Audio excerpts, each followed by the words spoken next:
The amazing casuals, Phil and Will, are back, and we are kicking it real old school right now as Alexa, after her terrible showing last week, has decided to hide her face, bury her head in the sand, and never come back again.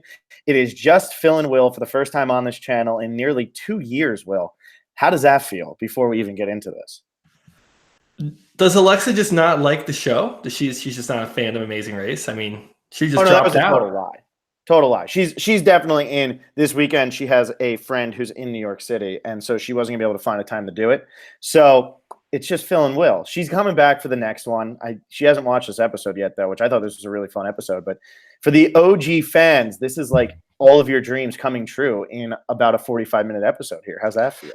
Yeah, this is going to be a lot of fun. I enjoy the three-way conversation, but if we can get some fights, then that will be a good time. And I'm still confused on quite a few things, so you can do your best to explain that to me as well.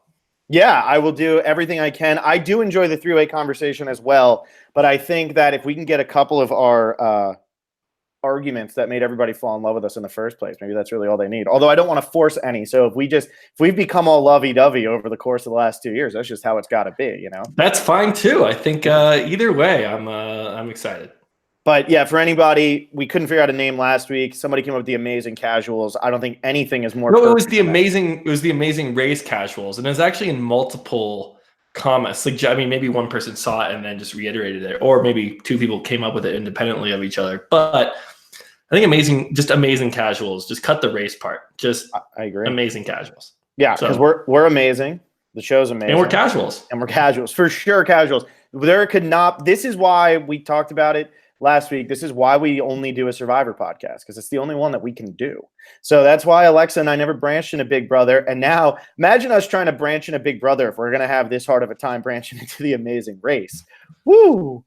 I don't know. I feel like Big Brother is more similar to Survivor, where it's like, okay, one person is eliminated each week, and there are challenges, and there's social strategy and gameplay, advantages, twists, all the stuff that I used to love to talk about, and that you still love to talk about. Whereas, I mean, Amazing Race is a completely different show. It's a completely different animal. I'm not so much confused with what happened in the episode. I just have I felt like the first 10 minutes of this episode, while there were some interesting moments, were pretty much useless race-wise. Like, it really, and I can get into it all, point by point. But overall, I really did enjoy this episode a lot. I think I enjoyed it way more than the first episode. Oh, yeah, it was a really fun episode. I guess we're taking an over-under on it. How many times you're going to say animal with that poster behind you? Are you only trying to say it to draw attention to the... What is that, Will? Is that a horse? Yeah, it's a horse. It's a framed poster of a horse. It's a great looking horse, actually. Great looking horse. But yeah, so this week I felt like was a much better episode. It was a lot more fun. There was a lot more going on. But yeah, this opening was it was a rehash of last week, which was a rehash of stuff that you'd seen if you'd watched any of these people on their TV show. Yeah, let me run through just kind of what I was feeling during this opening. Like, I don't know, it was maybe the first 5 or 10 minutes. So we start the episode, and it's the Afghanimals, and it says like 12:42 a.m. and they're starting, and it's like, oh, cool, like they finished first, they're starting first. 12:45, Colin and Christy. 12:54, Tyler and Corey. 1 a.m. we have Rachel and Alyssa. 1:04, Becca and Floyd. I'm like, okay, this makes sense now. I'm getting this. Like, I feel like I'm on board. Then we go to the flight. They're all on the same flight. Mm-hmm. They had that thing where they had to get tickets, but like that felt completely useless. And then like Rupert and Laura, they left at 4:25 a.m. So like almost 4 hours after the first team, after the Afghanimals. And then they get to the airport, and like Colin and Christy are like, yo, what's up? They like greet each other, and then they go to the monk thing, and they're all together. And it's like, so the race part really lost me there. Oh, hey, Christian. Yeah, I know. I don't know why he's home at 4 o'clock. I figured I was clear here. But anyway, yeah, this is one of the things that they adjusted over time. And I guess now it's called an equalizer. I was looking in the comments from last week. I guess this is an equalizer. I didn't know it had a name, but even when I was watching back in like 2010, 11, 12, 13, 14, they had this where because what used to happen is people used to get on the different flights this early in the game, and then all of a sudden a team would constantly have like a 10-hour lead. And yeah, but it's not even about flights. Like, put them all on the same flight, whatever. Put them in a hotel, and then boom. Okay, now the Afghanimals go. Then you have Rupert and Laura 4 hours later. Like, I think because then it's like a race that carries over. Because now, I'm saying, there's no difference between 2nd and 9th place this week, which I think like that should matter. Like when Eliza and Corinne get passed by like 3 tuk-tuks and their tuk-tuks going like 50 miles an hour, and just getting rushed like that, you should be like, no, that should matter and it should mean something. And those moments fall way more flat because it's like, okay, they're not going to get eliminated, which is the only, like, that's it. You're either getting like some prize, like they got $2,500 each, big deal, or you get sent home, which is a huge deal. So it's like, I don't know. I wish they did carry it over, especially when they tell you the times. It'd be one thing if they all started again and they reset it, but it's almost like they're trying to fool me in that, like, we're showing you that they're leaving at 12:54 a.m. and then we show Rupert and Laura leaving at 4:25 a.m. and it's like, oh wow, they're 4 hours behind. And it's like, are they? I don't. You know what I mean? Like, it's like they're trying to fool me. And it's like, I'm not fooled. They all started on the same thing with the monks. I agree with you 100%. Go back and watch the old seasons, though, because it's the only time that it's really that spread out. You know why they do this. Because if you don't equalize this, Rupert and Laura would have finished this leg 14 and a half days behind these other people if they had to start 4 hours behind realistically. Like, so what they're doing is, because it's the last place team every week, they need to make it as dramatic as they possibly can. And there will be legs that are like continuation legs where this time difference does matter, where, you know, they might finish somewhere in, I'm just making up countries, but they might finish somewhere in Switzerland and then the next day start in Switzerland and then finish that next leg somewhere where they didn't have to travel that far. And these times do come into play.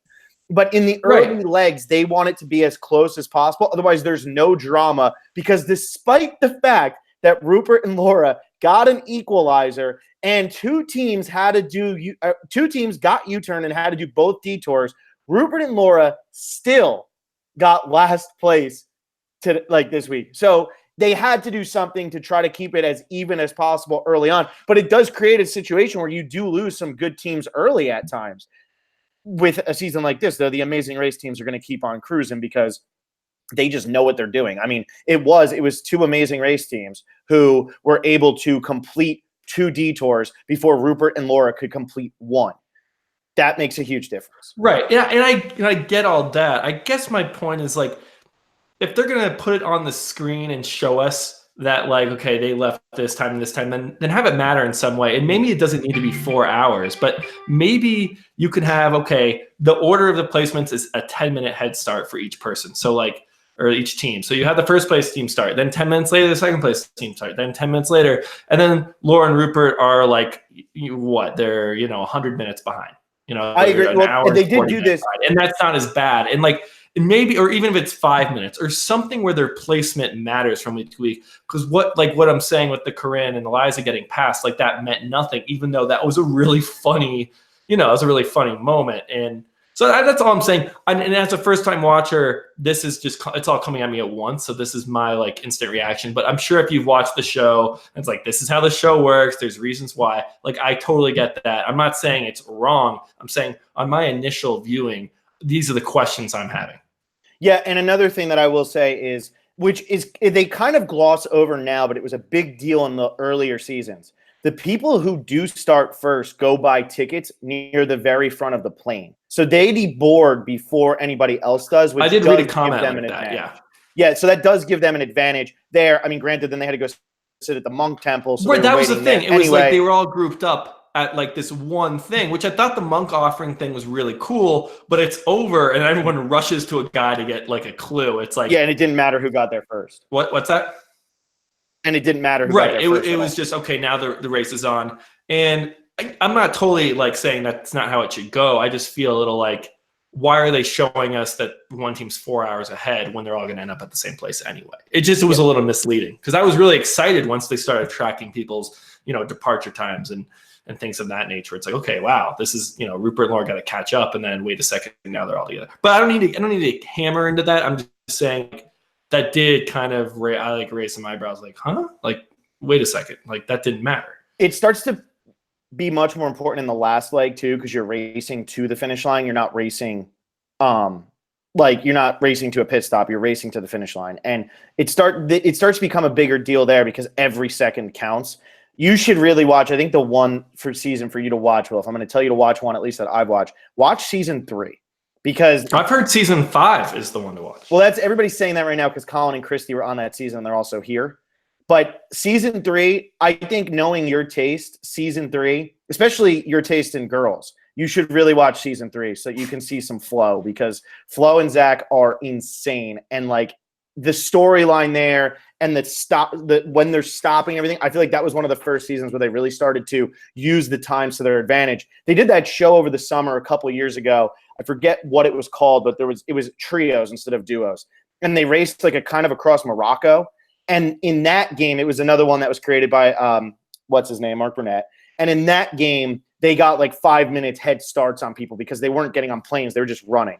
And I like that. But the Amazing Race started as like a 12-hour thing. And I think they want to keep that for the sake of just the game. You know, it's like that's just one of the things that's always been instilled into the game. And I think that they're going to keep that. And then if they equalize them, they equalize them. If they don't, they don't. But you'll see how it varies, I think, as the game goes on. Yeah, and I'm totally ready to, like, I'm not saying this was like a mistake or like this ruins the show. Just as like it did confuse me a little bit. Just one other confusion point before we start getting into the episode, because the episode was great. It was like Rupert and Laura were clearly in last place, and Laura's like, maybe it's not an elimination leg, and then the clue they read like last team might be eliminated. Like, how often does that happen? And that kind of jumped out to me as like, like maybe someone gets eliminated, maybe not. So what happens a lot of the time, I think there's maybe about 2 or 3 per season where the teams don't get eliminated. Once again, this is why you need to watch season 3. But they've installed these non-elimination legs, and especially on an 11-team season. I think they used to have 13-team seasons. And so now on an 11-team season, they have more room to keep the teams around. And a lot of times these non-elimination legs are earlier in the game, or at least one of them will be early in the game. So I wouldn't be surprised if next week there was a non-elimination leg. They want to do that because they want to get the most out of these people for as long as they can. When you're comparing Survivor to The Amazing Race, the characters they're important to the show because, everybody's like, it was very important to watch the Afghanimals and Tyler and Corey and Nicole and Victor. Like, I love watching all these people. But on Survivor, the characters matter so much more because what they're doing impacts the game a lot. Whereas in this one, like, a lot of this is out of the player's control. When you're driving in a tuk-tuk, if you get a crappy tuk-tuk driver, they just drive by. So that's a huge part of the game. It is, but they're trying to keep you got to be able to around. pick out your tuk-tuk driver and like let them know, like, buddy, we're in a race. Like, step on it. Here's some extra cash to like break the speed limit here, which I think the Amazing Racers probably do. And like Eliza and Corinne are kind of like, like why is our tuk-tuk going so slowly? It's like the other teams are telling their tuk-tuk drivers to like, step on it. Oh yeah. No, absolutely. But I'm just saying that's why they do these non-elimination legs, especially early on. And I'm not surprised. I mean, I'm actually a little surprised that Rupert and Laura in this leg, it wasn't a non-elimination leg, especially since these are returning players from all these different shows. I figured they would want to keep as many of these teams around as possible. So make the first leg an elimination leg to make it down to 10 teams, and then have a non-elimination leg so that you're not losing a Rupert in episode 2. Rupert was going to lose in episode 3 had he made it to episode 3. But anytime you can just milk it for one more episode. I really do think next week will probably be a non-elimination leg, though. But then again, I haven't watched since 2014, so maybe I'm an idiot. Yeah, I mean, clearly it's still part of the game, or they wouldn't have left that in the note. It definitely is. Yeah. It's completely possible.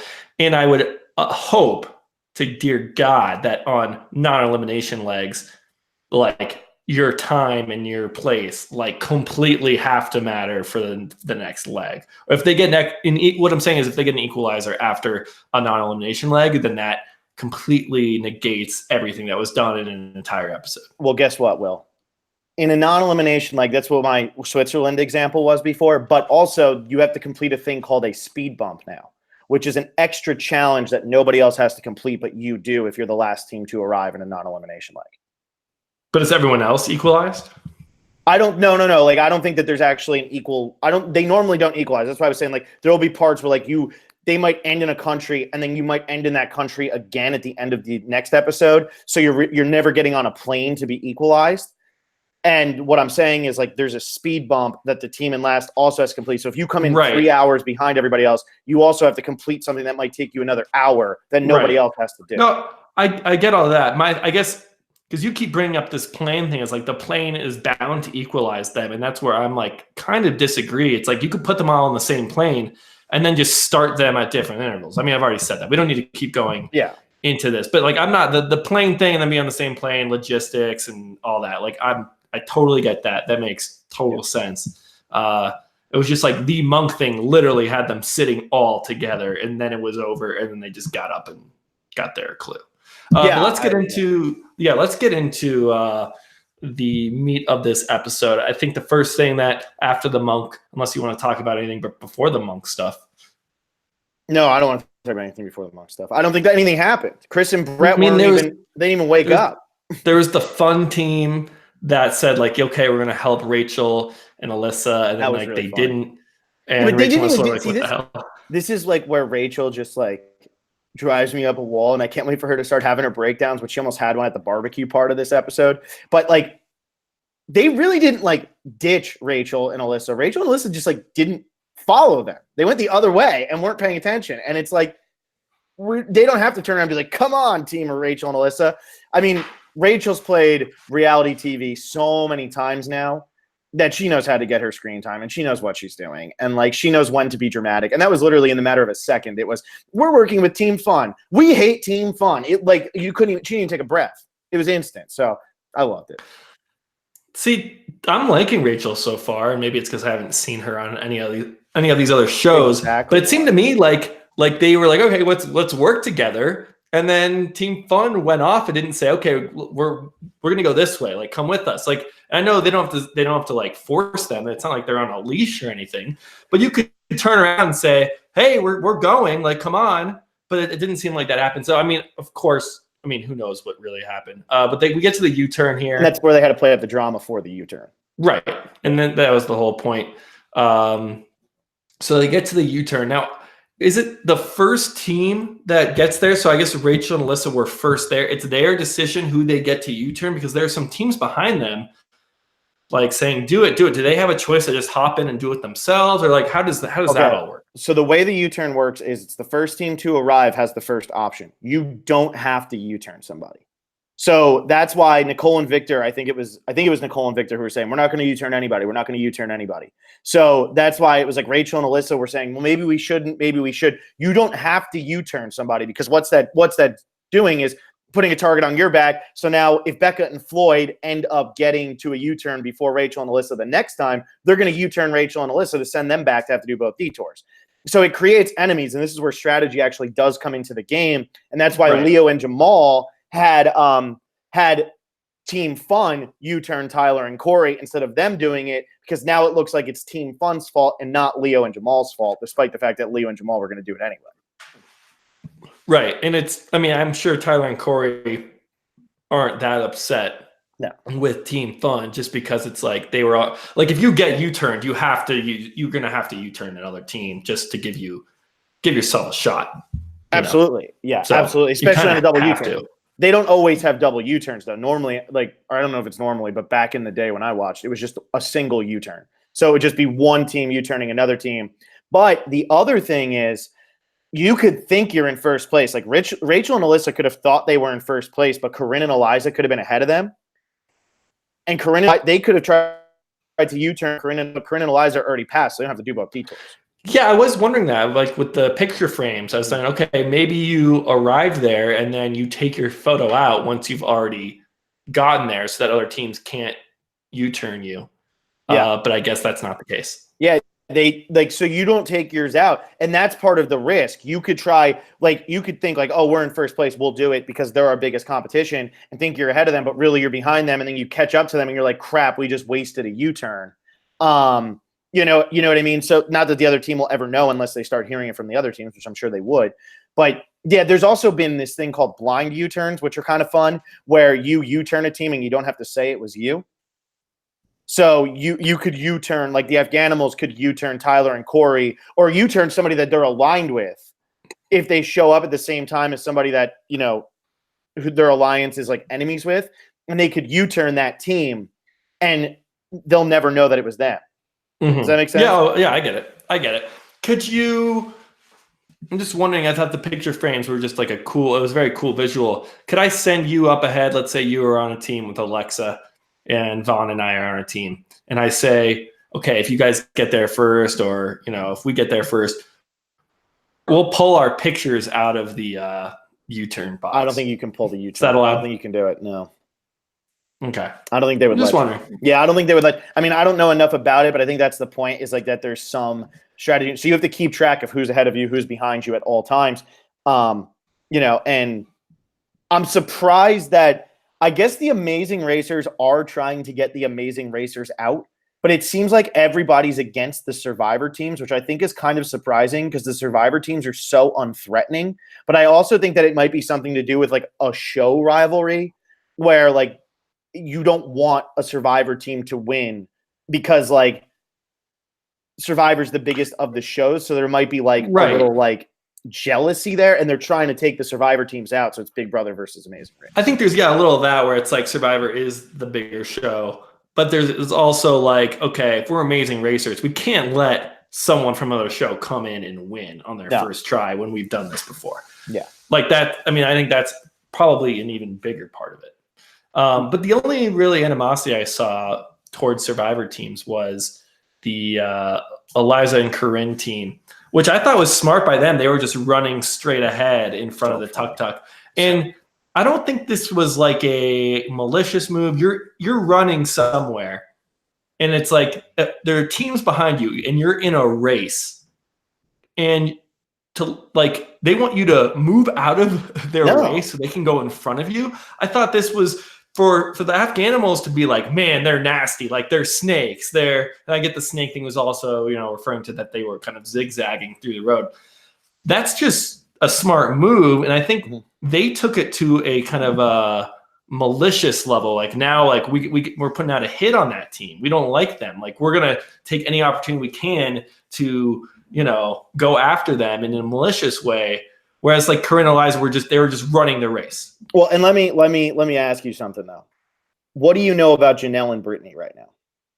That's the team I was gonna say I know the least about. So this is what I'm saying. The Amazing Race is one of those shows, and you've been watching Survivor since day one. So there's purple edits. There's always somebody on each season that doesn't really get much. The Amazing Race is one of those shows though, where like if you don't create your own screen time, you're not going to get much screen time. Because you need to because the race is always going on, they can just show you doing the challenge. You don't need to have these confessionals or explain what your strategy is unless you're creating that. And I think the Afghanimals are fantastic at creating storylines. And I think they're doing this on purpose, being a little over the top with everything so that they make sure that they're the face of the season, or at least that's what they're trying to be, so they can play Amazing Race as many times as they want. And that's my perception of why they're being so over the top with Corinne and Eliza. Because I think even when they were sitting outside of the monastery, I think that the way that they were talking about it, the way they edited it, made it look like Corinne and Eliza were mad. But I really think that was like playful ribbing of like, can't believe you're doing this. Like what? Like I really do think that it was more playful than it was malicious. Yeah, I mean and again, like they're in a race. Yeah. Or do you expect them to get out of your way because you're in a vehicle? Like, no. So I thought that was a good move by Corinne and Eliza. I was proud of them there. Yeah, I agree. And honestly, I'll say this: I thought Corinne and Eliza were incredibly impressive tonight. I thought it was all that tuk-tuk driver at the end. Yeah, but it did have the great line of, "We are comfortably in third place. Oh God, there's a team passing us. Oh God, there's a team passing us. Oh no, another team just." That was hilarious. But I do think that the way they did the detour was fantastic. And I liked how they compared it to Brett. How would Brett say all of this stuff? Mm-hmm. And they just went down the line, and they probably got that on their second or third try. Like, I don't think that was edited for anything because they were in first place. Corinne and Eliza were in first place at a point during the Amazing Race. Like, who would have ever had their money? So were Rupert and Laura last week. True. They were the first one to go to either the Lock place or the Tokyo restaurant. That's true. But yeah, so I thought that this was I thought Corinne and Eliza were really good tonight, really impressive. But yeah, they got to learn how to pay the tuk-tuk drivers to speed and do crazy stuff, because otherwise, that's something that seems to me like a huge part of this. Like, you gotta, whether it be a taxi or a little boat ride or whatever vehicle you're in, you got to say, hey, like, here's some extra dough. And how does that work? Are they just paying money out of hand, or they get starting money and they get money at the start of each leg? So they used to tell you how much money they got at the start of each leg. I guess they don't do that anymore. Again, this is one of those things, like, much like how Survivor has cut things out, from season 1 to season 38, Amazing Race has done the same thing. And it used to be like, you will get $1 for the start of this leg. And then you might have to try to trade with people or anything like that. But they used to tell you how much money they were getting for each leg. It probably doesn't ever have an impact anymore, really, in terms of who goes home. But I'm sure if it did, they would say how much money they got for that leg of the race. Because there have been times where people ran out. Yeah, I'm sure. I mean, if someone is paying their tuk-tuk driver a lot to speed, and then they get to another detour or U-turn, whatever it may be, and it, might need some money, like going to a market, and they're like, shit, I gave it all to my tuk-tuk driver. I could see that happening. Absolutely. Yeah, so they used to tell you, they don't tell you anymore, but go back and watch Colin and Christie's first season. I'm sure they tell you all the time. And I don't know what Colin's bail money was set out when he was getting ready to be thrown in jail and have charges pressed against him. I'm sure that was a fun time for CBS. But anyway, what else? What did you think of the detours? Which one would you have done?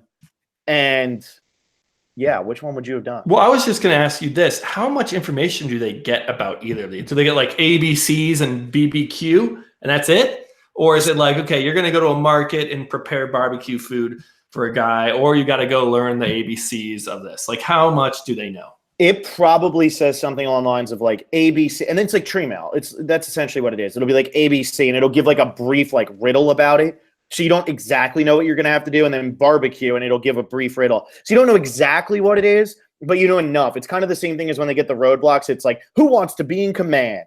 You're trying to just get like as much information out of that one little line as you can to figure out which would be easiest. So you don't have you don't know you have to pick up 8 fish and 3 ducks. You don't know that until you actually get to the market. You don't know you have to learn all 26 letters of the Laos alphabet until you get there. But you at least have. Were there 26 letters? I don't know. It was close. I think that he said it was 26, but maybe I'm wrong. Because that's just a coincidence, I guess. Yeah, because I know. But I think it might have been. Maybe I'm wrong. Maybe I'm just assuming because I'm American. Yeah, I mean, if I know that I have to learn the ABCs, I'd probably go that route, I think. The ABCs. It seems like with the barbecue, and again, I don't know how much information they have. It's like there are so many steps to that where you have to find where the fish is, find where the duck is, purchase them, go to your little station, you're tying straw around it, you're slicing, you're cutting. It just seems like a lot where it's like, okay, ABCs, you have one task to do. And I think anytime where you can kind of like, this is all we have to do, we can put all our energy into it. Like, you're not going to, when you're learning the ABCs, how badly are you going to like misstep? Okay, you got that letter wrong, go back and relearn it. Whereas you could get like the wrong type of fish, or you could like tie something completely wrong. You present it to the guy and I get a re-untie. I don't know. Again, I don't know how much information they have. I would have probably gone with the ABCs. And the ABCs, you only actually had to have one person actually say it, because Corinne wasn't saying the letter. She was just saying like cow, jar, like she was just going down the list. But, right. She was just helping Eliza with her, phonetic trick. Eliza had the ear for it. But this is kind of a typical thing. One of them will be a more like, it takes a little bit more of a skill, which is, I think, the alphabet. Like, it's a little more tedious. And the other challenge is you can just bull your way through it, but it's probably going to take a lot longer. So that's the difference in the challenge. Like, normally the detours are like that. It'll be like a tedious thing, or it might take you a little bit. Or it's a really simple thing, but you have to do a lot of something. And it can go either way. I mean, sometimes the tedious thing is so tedious, nobody can complete it. And you can switch detours and go do the other one if you want to. Or sometimes, like the one I do think the barbecue one took so much longer. You had to cut all the ducks. You had to cut all the fish. You had to tie them up. You had to present them the right way. Like that takes a lot of effort. And Corinne and Eliza might have finished their ABCs in, half an hour, 45 minutes, while the other thing could have taken them just a half hour just to get the fish and just to find where it's being sold, like the right fish. Yeah. The tilapia or whatever it was. Yeah. And again, I was surprised that Rupert, when there's one called barbecue and one called I can see Rupert going barbecue. I've been barbecuing my whole life. Like you would think he would have done that one. He's Rupert. I'm surprised his wife must have said the one thing that she said the entire episode in that moment, and it must have been, let's go do the ABCs. And instead we got Rupert saying, let's go do the ABCs. But I totally agree with you. I could see Rupert. Well, why did Chris and Brett go and do barbecue? Because they've done the barbecue before, and Brett probably had a line in there where it's like, I don't know how to spell. I don't know the alphabet. Let's go. Yeah, I mean, you see Chris and Brett, and there's barbecue or there's ABCs, and like it's not surprising they do barbecue. Yeah, that makes sense to me. Rupert, because it wasn't Team Rupert and Laura, it was Team Rupert with like Laura. Oh, like you just kind of alluded to that, where like Laura, how many things did she say on 2 episodes of the show? I mean, Rupert's whole thing about the elephant being, he just loves elephants. And he was saying, they've been my spirit animal for, he's trying to recall how long. He's going to say like maybe 3 years, maybe 10 years, maybe 2 decades. And then he's just like, my entire life. It's just like, all right, Rupert. Since you were born, Rupert knows, man. Raised by elephants. Rupert knows. Oh my God, dude, I won't lie. Like Rupert's gone, and he definitely got old in terms of Survivor because it just kept going. But I mean, anytime Rupert's on TV, I enjoy it. I think it's entertaining. Rupert's been the same Rupert since season 7 of Survivor as he is in season 31 of The Amazing Race. He's the exact same guy, and I love that. Yeah, and I would say I'm not even tired of Rupert yet. I know a lot of people are like, oh, he's played 4 times. He hasn't really played 4 times. He's played pretty much 3 times. Yeah. And I think on all of his appearances, he's really contributed a lot. I mean, on Heroes vs. Villains, he was a big character in that season. That's regarded as one of the best seasons. So if Rupert wants to come back and play Survivor, what? And so is Pearl Islands. Oh, Pearl Islands is the OG Rupert. No one's disputing that. But yeah, I mean, Blood vs. Water, he was barely there. I'm still game for more Rupert. I enjoyed him on The Amazing Race. So no, I agree. I totally agree with that. I just know that there's a lot of people who think it's stale, but Alexa would be here arguing with us if she was here to say how much she can't stand Rupert. She didn't even like him on Pearl Islands. And I just sit there and I'm like, what? Who are you? Why are you doing this podcast with me? Get out of here. Yeah, he was iconic on Pearl Islands. But that's what happened. She didn't watch until season 12. So, yeah. Well, these detours, the thing I really liked about them was the judging. And they're a little bit subjective. Like where last week, okay, you had to go to the top of the slippery tower and you grab the clue. Okay, there's no disputing whether you did that correctly or not. You either got the clue or you didn't. Brett got up there and didn't grab the clue. That didn't count. You bite into the flip-flops. Clearly one is chocolate, clearly one is wood. Where here it's the ABCs, like who's to say if you're pronouncing this correctly? And I loved how it was a classroom of kids. They'd either clap when you got it right, or they'd laugh at you if they got it wrong. Especially they go, oh, or like, no, or, they'd make some sort of face and kind of point at you and scoff. I thought that was really, really clever. And the same thing with the other detour where it's like, this is the guy who's about to go grill these. He knows how they need to be done. He can look at you and tell you, no, this won't work. Like you have to tie this differently for what I need to do. And, we didn't hear much from him, but he always had the big smile when it was presented correctly. He gave them the clue. So that's something that, you don't see much of that in Survivor or Big Brother where you have, subjective challenges. I know we've seen some of the shelter building, of course, was one in the early days of Survivor. We also had, signs. The SOS sign. They made they're probably a couple one time. Yeah, you had to build the shed, the toilet shed. I'm trying to think of some other ones. but there aren't that many. And so seeing that and then seeing how they were judged, and it seemed very fair. I mean, that's always the risk with subjective challenges, is like whether is production just saying, okay, we want this team to win or we want this team to lose. But I really am a fan of that and just loved how both of these were judged. Yeah, and they do that often on The Amazing Race, and I'm pretty sure the producers tell them exactly what they're looking for, like what specific things need to be done right. For instance, they had to have the slices in the fish and the way it was tied. I think those were the two most important things that the judge was looking for, because there'll be times where like you're just never going to make it look as good as the you know what I'm trying to say.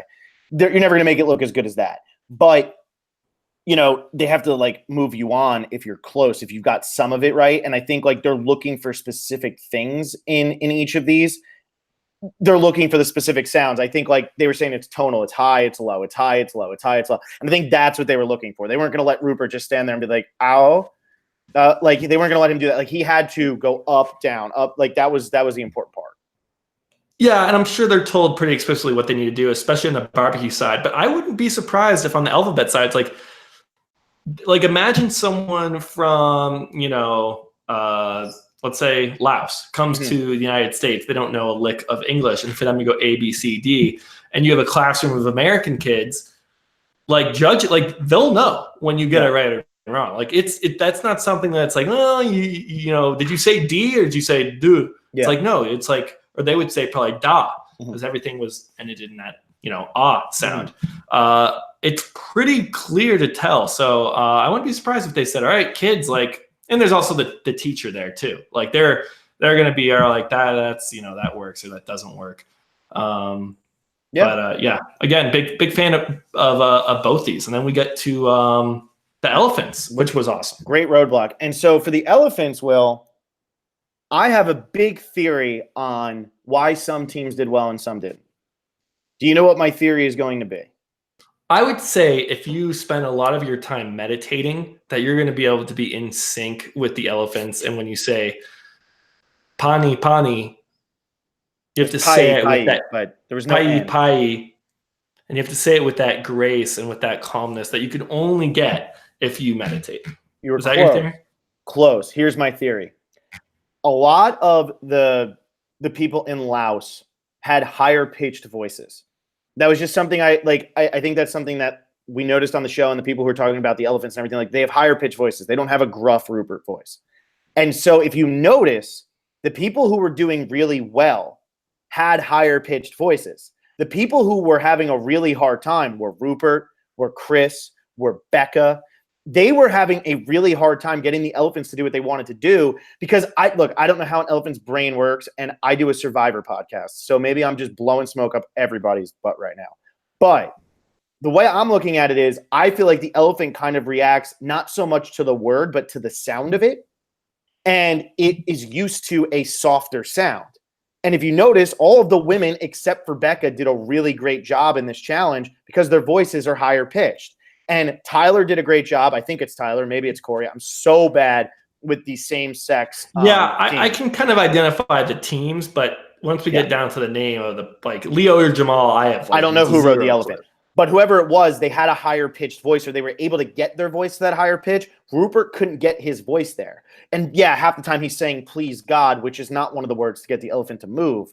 But the elephant is looking for that like pai, like softer enunciation, and it wasn't getting that. And I think that's why somebody like Chris couldn't get his elephant to walk straight. And Tyler or Corey, Tyler/Corey, had no problem just getting his elephant to go across, and they picked up so much time coming through there.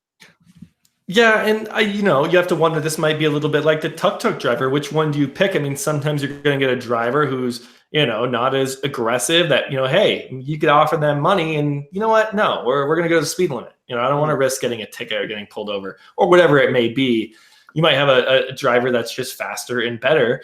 And you might have an elephant that, like, what if some of these elephants just weren't as, as good at being elephants? I guess they hadn't, hadn't learn these commands well enough. Something I did love about the the elephant part where I think it was Leo or Jamal. It's like he said, "Oh, I used to be a linguist, so let me hop on this elephant." What? You used to be I feel like you're either a linguist or you're not. Yeah. I mean, I guess you could have studied linguistics at some point, and that was maybe a part of his past. But I'm not sure. Like, are you a linguist or are you not? I don't know. Oh yeah, I used to be a linguist. That line I thought was very funny. I love the Afghanimals are great. They're so much fun to watch. Like everything they do. One of my favorite parts was when the Afghanimals are going and Victor and Nicole pass them in the tuk-tuk. Whoever it was, Leo or Jamal, is the same one who made the linguist comment. His face when he did was just like, nah! It was so funny, dude. Like it was such a brief little thing, but it was just great because they're just playing it up because they're just having a good time doing it. And they had a good time the first time too.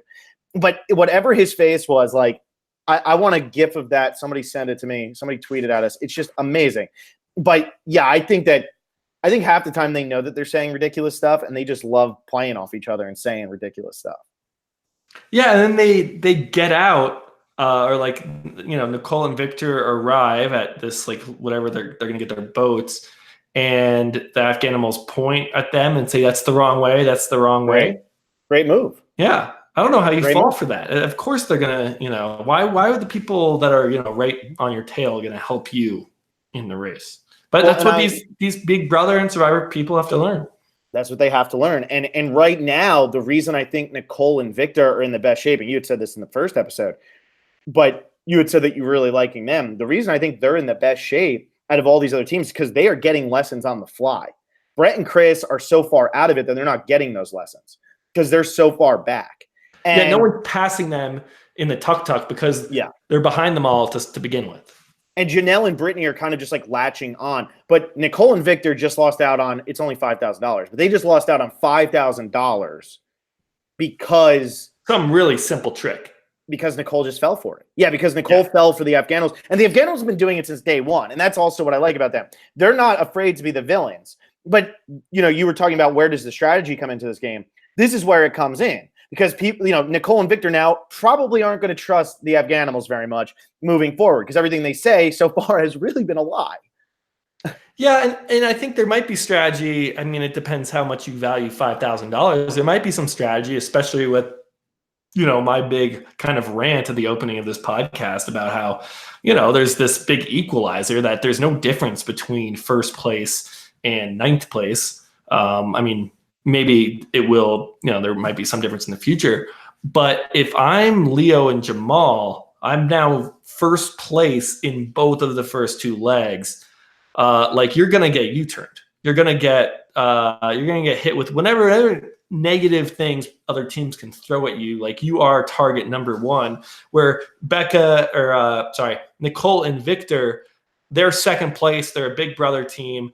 And now they don't have that big, like, oh, they just won the leg. Like they haven't won any legs yet, even though they got second place. There's three teams that are instantly threats coming in. The Afghanimals, Tyler and Corey, and Rachel and Alyssa. And because of that, because those three teams are such big threats, why are Colin and Christy not in that group? I think because they haven't played in so long. They're just like the older. They're just the older pair. They've changed so much. I don't think anybody's really worried about them because they played. You got to think like if you were to watch a season of Survivor and you had somebody like Ethan Zahn on, or you had Tony Vlachos, who are you more worried about? You're more worried about Tony because Tony's crazy and Tony will do whatever he has to do. Right, and he's just top of mind. Top of mind, and Ethan's just kind of like, yeah, you know what you're going to get from Ethan. He might be a great player, but you know what you're going to get. Like Colin and Christy, I could see them winning this entire season, like no problem, because they are so even-keeled, because they're not making enemies and they're playing a very middle-of-the-road game. That's why they're even-keeled. Yeah, exactly. That's it. But because they're just playing such a middle-of-the-road game, they're not making enemies, so they're not going to get U-turned. They don't have to U-turn anybody else. I don't think they'll finish last in a leg anytime soon because you have the Survivor teams, you have Janelle and Brittany, you have, you know, I don't even know. Rachel and Alyssa will probably fall apart at some point, but they're a threat right off the bat because Rachel has played so many times. And everybody knows how good Rachel actually is at the race. Despite being as crazy as Rachel is so good at the Amazing Race. So I think that's why these people were going to be threats no matter what. Tony comes out for Game Changers and he's crawling around making spy bunkers or whatever right next to places. he's crawling around in the woods because Sandra's standing there. He's doing all that because he knows he's a huge threat anyway. And I think that's how the Afghanimals are. It's like, if we're going to be huge threats, we're just going to keep on going. Like, we're just going to do everything we can. And even if these teams get U-turned, as we saw this week, 2 Big Brother teams get U-turned. And how hard was it for them to still come back and defeat Rupert and Laura? It wasn't even a competition. You mean 2 Amazing Race teams, guys? 2 Amazing Race. Yes, that's what I meant. Thank you. Yeah. And thank you for correcting me before somebody yelled at me. Oh, you got to correct yourself quickly, or you will get torn apart. We never answered this question. Like, you arrive first at a U-turn. Do you U-turn someone, or do you leave it for other people? And then the same kind of question is, like, what if you're the 4th team there and no one's U-turned anybody yet? So it all depends on the leg. And it depends on how much of a threat. If you can get somebody, like, let's say you get there 5th and you're Brett and Chris and you know the Afghanimals are behind you and you're in, like, let's say it's the final 8. It's not final 10, but it's final 8. And you're in 5th place and the Afghanimals are in 6th and you can U-turn the Afghanimals. You U-turn the Afghanimals because you make them have to do the 2 detours, and it gives you a bit of an advantage, especially if you've been running behind them the entire race. But this early, I'm probably not U-turning anybody because all you're doing is putting a target on your back. And, like, Rachel and Alyssa taking that one little petty moment and then turning it into, we're going to U-turn Team Fun. Well, now Team Fun survives that anyway, and Team Fun can have no problem U-turning Rachel and Alyssa the next time because they could be ahead of Rachel and Alyssa, no problem. So, like, I don't think I would U-turn this early, but it makes sense what Team Fun did because they had to U-turn somebody. Otherwise, what are they going to do? So, I don't know. It really depends on the situation, depends on the leg, depends on how you feel about your partner. Like, if I'm Brett and Chris, and I get there first, I'm U-turning because they're not running very good right now. In fact, I don't know if I feel like they're walking on a treadmill on 1 speed, Yeah, I was thinking that I would probably do it no matter what, just because if you can, like, if you're putting someone that far behind, like, they have to do 2 challenges. And, like, even if they do survive whatever, like, you're just preventing yourself from going home that leg. And I think that's how you have to look. Like, we got to get, and again, it could be different based on if they have different start times. But if everyone's all together and within 10 minutes of each other, it's like, oh, crap. Like, who knows what this leg is going to be? I could need it or I could go home. And I wonder because I haven't. Let me ask you this. If you're an Amazing Race team, right, and you're running with a team that got lost in a park, according to Rupert, for 4 hours because they were looking for a hidden immunity idol. So let's say you're an Amazing Race team and you have that guy there. Are you really going to try to U-turn somebody else? Because you've got to be assuming that's going to be 10th place. Yeah, I don't know, because I think each leg's so different where it's like Rupert and Laura, they struggled pretty. I mean, they weren't that bad. It was pretty much them finding the park, right? They were in, I think, like 7th or 8th place when they went to look for the park. I could be wrong on that. Maybe, it did take them a while to find the flip-flop shop. It did, yeah. But just because the legs are so different, I can't count on someone being last place twice in a row. Yeah. I'm not going to rely on that. Also, I mean, this depends on how much information I have about the task. Like, if one of them is learn the ABCs, that might, and I know exactly, what's involved with it, that might, change my decision. How many times does a team get U-turned and still survive? I mean, is it like most times they get U-turned, they survive, or is it the other way? I don't know how it is recently, but early on when the U-turn first got introduced into the game, normally that team was in a lot of trouble. And then it kind of like, these challenges like aren't that hard, and also matters who you're racing against.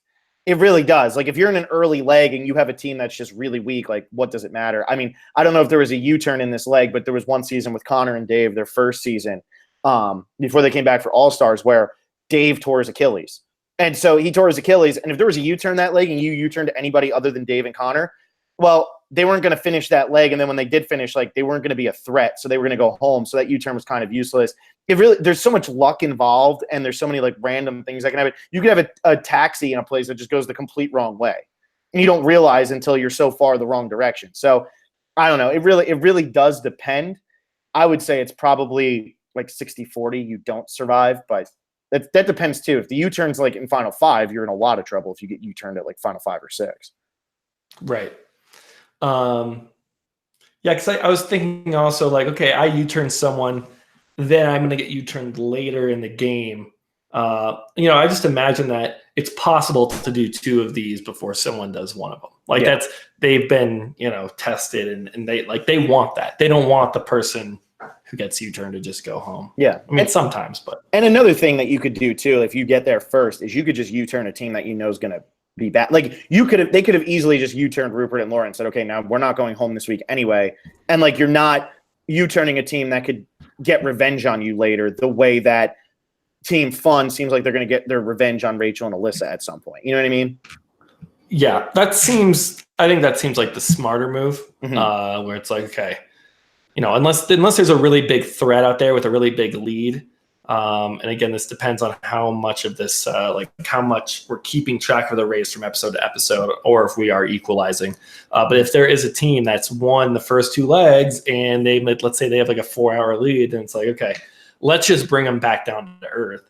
And I also think if you U-turn someone who has a big lead and who has, is a big but you can't threat, U-turn them because they're ahead of you. Oh, you can't. No, I guess it depends. Yeah. Right. Okay. But like, let's say you and I, and then, or what was it? It was me and Alexa and you and Vaughn. You get to be with Vaughn. So it's me and Alexa, and then it's you and Vaughn. And like, let's say there's 7 teams left, but the 2 of us are like way at the front, and we have a 4-hour lead collectively. Whoever gets there first could U-turn the other team to create an even bigger lead to ensure that you get first place that leg. Yeah, I probably wouldn't do that. If I was in a huge lead, I probably wouldn't U-turn at all. I'm just saying that's the only way you can do it. Yeah. Right. Yeah. It's weird because so far Leo and Jamal have won the first 2 legs. I don't know where they're going to start next week, but from what it looks like, they're no further along in the game than, these other teams. Yeah. And that's why they give away the prizes each week too, is because you won the first 2 legs, but you can easily fall back. But even if they only win the first 2 legs, they got a vacation in Fiji or something. And then they also got a $2,500 each. So you've already won. That to me, it's like, okay, you won 2 legs. You've won enough. It's not $1 million. Yeah. You've won things that are at least adding up. I don't know how I feel about the prize. I mean, again, I said this last week. I want first place to influence the actual amazing race, the big watch race. Early seasons. But we'll see. I mean, might like you said, it might not be like that every week. Yeah, no, exactly. So it's gonna. It's they get a cruise, but I don't get to see them go on the cruise. No, you could. They're gonna film the entire thing, and you could just watch it on Twitch or something. I don't know. But what was I gonna say? There was one other thing. Oh well, when you're talking about Leo and Jamal this week, especially, would they beat Nicole and Victor by a minute, 2 minutes? They're gonna be starting back to back. It didn't look as close because they had to go up the stairs, but they probably only beat them by a minute. And then all those other teams that started coming in where Phil was like, oh, here comes another team. Here comes another team. Here comes all those teams are going to be going 1 minute, 1 minute, 1 minute, 1 minute. So I'd be surprised if there isn't an equalizer next week because there is no reason to have an equalizer next week. Right. Yeah. No. I hope they give people head starts for finishing. First. I guess the last little part of this leg, the boats. It just didn't seem like there was if you got on your boat, you knew exactly where you were going, and boom, you got there. Yeah. It wasn't really. That was just a fun little. It's like, okay, whoever gets to their boat for that's. And I don't know if anyone got passed on their boat ride. I doubt it. I think it's because you had to. They weren't going to let you crash into somebody's boat. You know what I mean? Exactly. And they weren't it's just driving, kind of a big. Yeah. They weren't even. I don't think they were driving the boats. Yeah. Yeah. So the only way you're going to pass them is if they're really slow going up the stairs. But that wasn't the case. But I guess because we are supposed to be talking about some Survivor people, Brett and Chris. At least Chris had the moment where he was riding the elephant, calling it Brett. So at least we had that from the 2 of them this week. We didn't see much from them. They seem like they're struggling right now, man. Brett seems like his heart is just is not. I'm sure it's tiring. Yeah. Yeah, dude. They're hurting. And I'm sure they wish they were sitting around a campfire right now. But I do think that I love that because at least we're still getting the ribbing. And I like that. Those are things that are never going to be said on Survivor because you're playing against each other so hard. But on this, it's he's lovable. He doesn't listen to anybody. He doesn't really move too fast, but at least he's lovable. He said lovable twice, but everything in between was a huge insult. So at least we had that. But I still think that they're going to be okay for a little bit because I think that I don't think that they'll ever be near the top of a leg, but I feel like they'll be able to like beat some of these teams that might have gotten a little lucky this week or who really haven't felt it out just yet. So, but they're running out. Yeah, of those teams. Yeah, and again with like these things being so different, I don't see how I can really like they might have a leg where they're really good at everything and it fits their skills. I'm not really sure what to look out for that's really going to fit Brett and Chris's skills.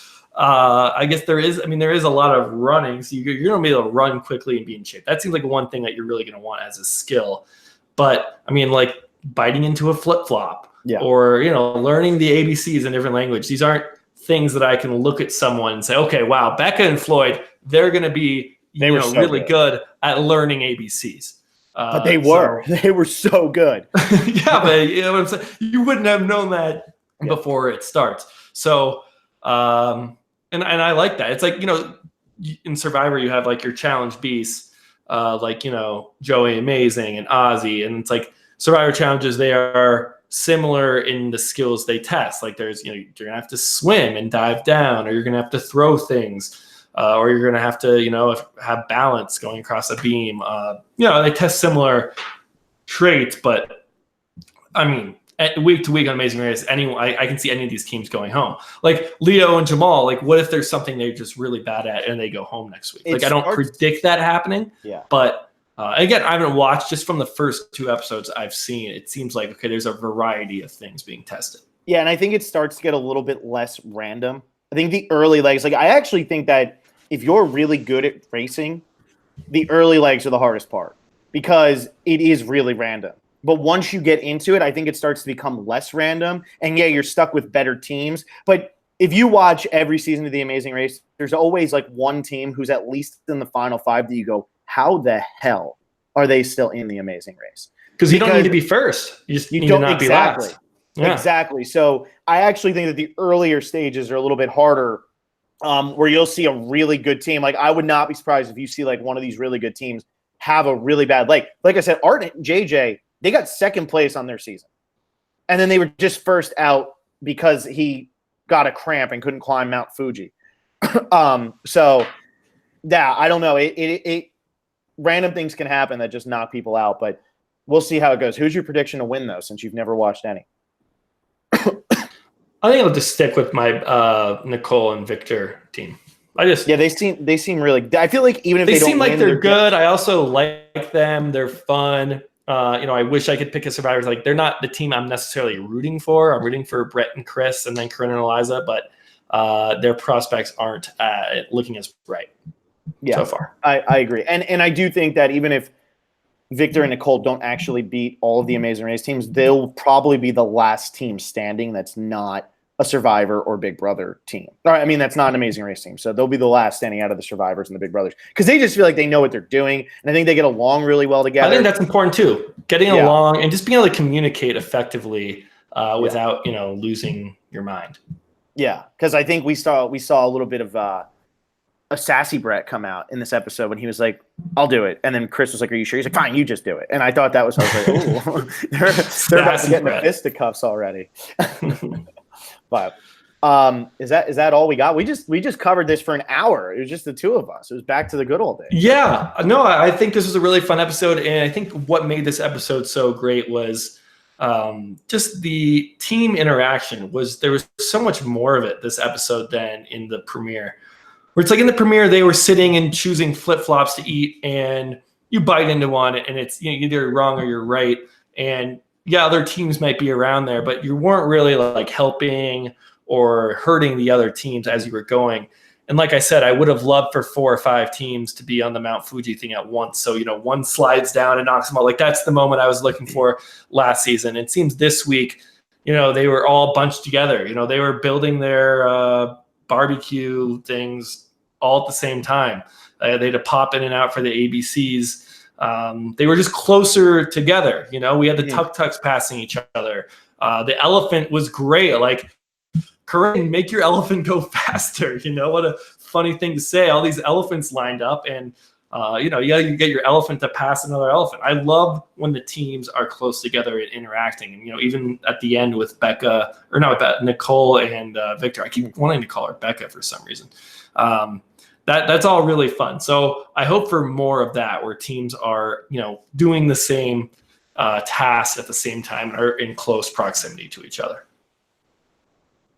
Yeah, and that's exactly what you were complaining about in episode 1, where it's like we didn't get enough of that, and this week we had so much of it. It was great. It led to a lot of really good moments. So, but yeah, we'll I don't know. We'll be back with episode 3 at some point. Alexa will be there probably some point next week. But I had a really fun time watching this. It's actually Me with too. Survivor. I feel like I have to break it down so much that with this, it's just like I can sit there and just laugh at it and just be like, whatever. With like Survivor, I have to be like, who's going to win? I got to figure something out. It's very light. It's very fun. I mean, seeing these people on elephants, and the elephants just go into the water, and it's like they have their eyes just barely above the water, and they're sitting on top of this elephant. I mean, that's awesome.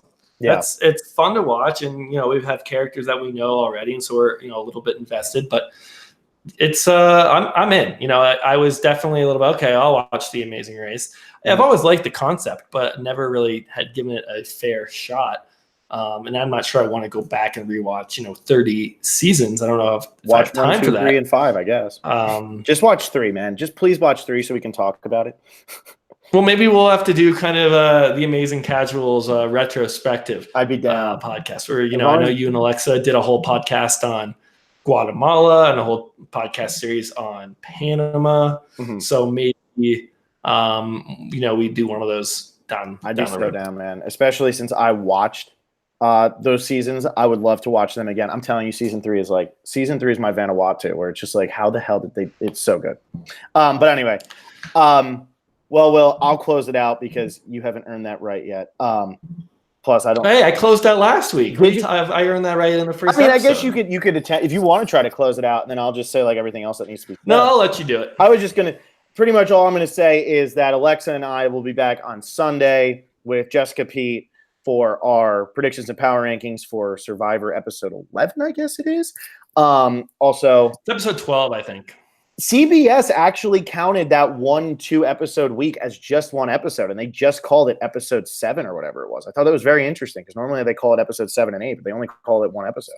So whatever, we're calling it what we do. We always mess it up, and that's our thing. But we'll be back, I believe, at 2 p.m. Pacific, 5 p.m. Eastern, and then Fair Play's doing that thing on Wednesday. If anybody's in LA, go to Busby's. Fair Play's doing his little podcast thing. That's probably going to be sometime. I don't know who the survivors who are going, but I will be there. Busby's East or Busby's West? Busby's West, man. Busby's East is over. It's too far away. Busby's West, everybody wants to go to Busby's. Busby's East is much closer to where I usually hang out. I guess, but Busby's West is great. So anybody who's going to be going to both. I will be there. I like Busby's. Yeah. They're like the same thing. Busby's East is a little bit smaller. Busby's West has more room, so it's easier to watch Survivor because you can have quiet. Busby's East, I don't think you could do that. But yeah, so that'll be on Wednesday. But so until then, just subscribe and start tweeting at Brett and tell him to retweet us or something. He said he was going to, so now he has. Yeah, let's get some amazing race love in here. I mean, I know. I'm loving the show. So yeah. All right. Well, that was the terrible closing because Alexa's the one who does the closing always, and she has all the numbers in front of her. I don't have any numbers in front of me. Follow on Twitter and subscribe and Instagram. Yeah. Go on our Patreon. Okay, do that because that's the one that really helps. So go on Patreon. That's where you need to go find us. That's Survivor Specialist. The Amazing Casuals do not deserve a Patreon. Should we do a Amazing Casuals Patreon page? Oh my God. Where we pay people money for listening to us? Yeah, that sounds good. But anyway, all right. I'll see everybody on Sunday. See you guys. See you next week. Yeah.